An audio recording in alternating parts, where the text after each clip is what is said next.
your beardy beards. You guys are the star of the show, really. Yeah. Awesome.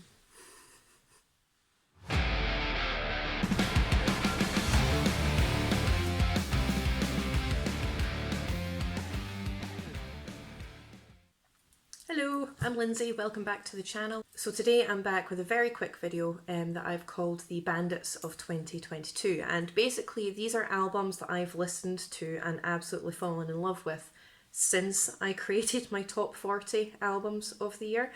It's gonna happen. There's that much music out there now that's easily accessible. It's literally impossible to listen to every single album that's released, especially when you've got upwards of 30, 40, 50, even sometimes 70 and 80 albums per week being released. There's just not enough hours in a lifetime to listen to that many albums, so it's gonna happen. And there's probably loads more that I've not listened to that I probably would like, but to be honest with you, I could go on and on and on and do multiple videos like this, but I'm not going to.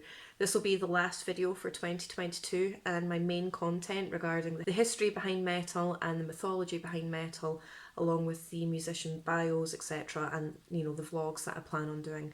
That'll all be starting in January, as well as weekly new album release videos that I'll be doing as well, but my main content will be starting in January. So as of this video, that's 2022 at a close, and I won't be posting any more videos about any other albums that have been released this year.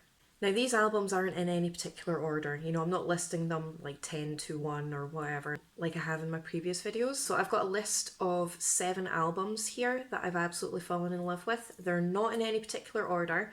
I've just listed them as and when I've come across them or as and when I started listening to them. I don't have any particular preference here.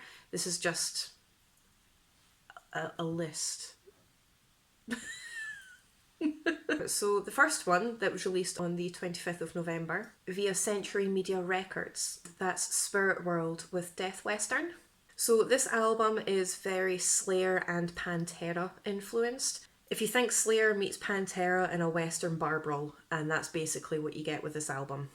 It's got epic riffs, it's got flying solos, the vocals are very punk hardcore kind of influenced. And even though it's only about 36 minutes long, it really does pack a punch, and it's such a fun album to listen to. If you are a fan of Slayer and Pantera, I reckon you will like this album, so check it out if you haven't already.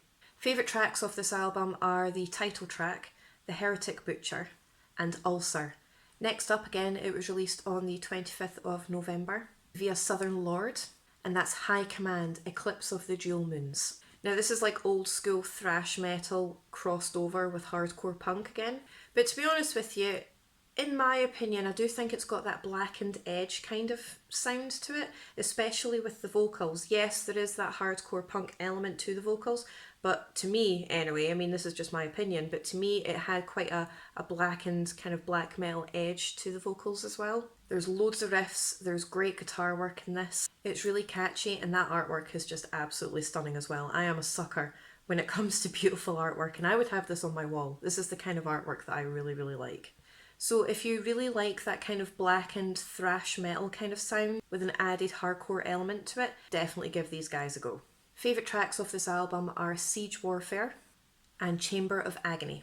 Okay, so next up, this one was released back in September via Relapse Records, and that's Summerlands Dream Killer.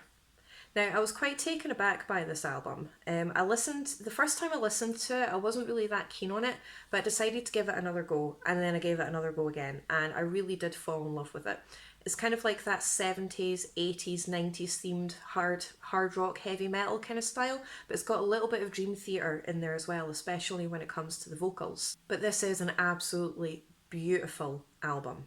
It's got some stunning, clean vocals, and the guitar work is amazing.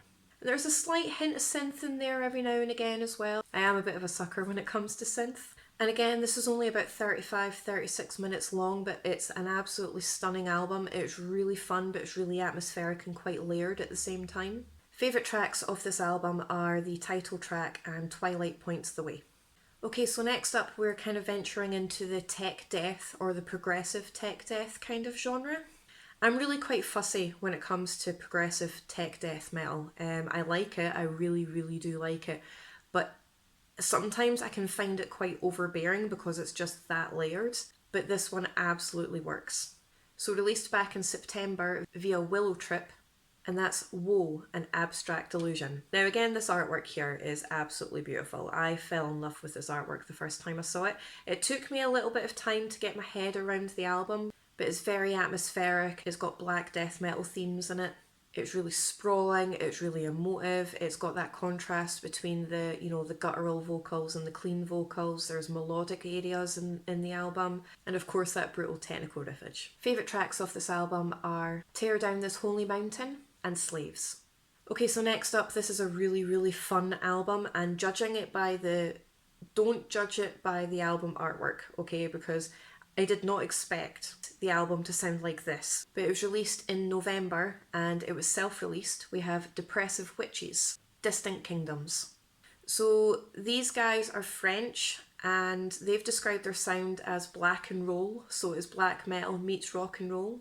I quite like that. And it's just such a fun album. And again, you wouldn't expect it coming from album artwork like this, but it was so fun and I loved it. I loved every single track on this album. The majority of the time it does have really raspy vocals, some stunning guitar work again, except when you come to the end of the record with the track A Land to Lead.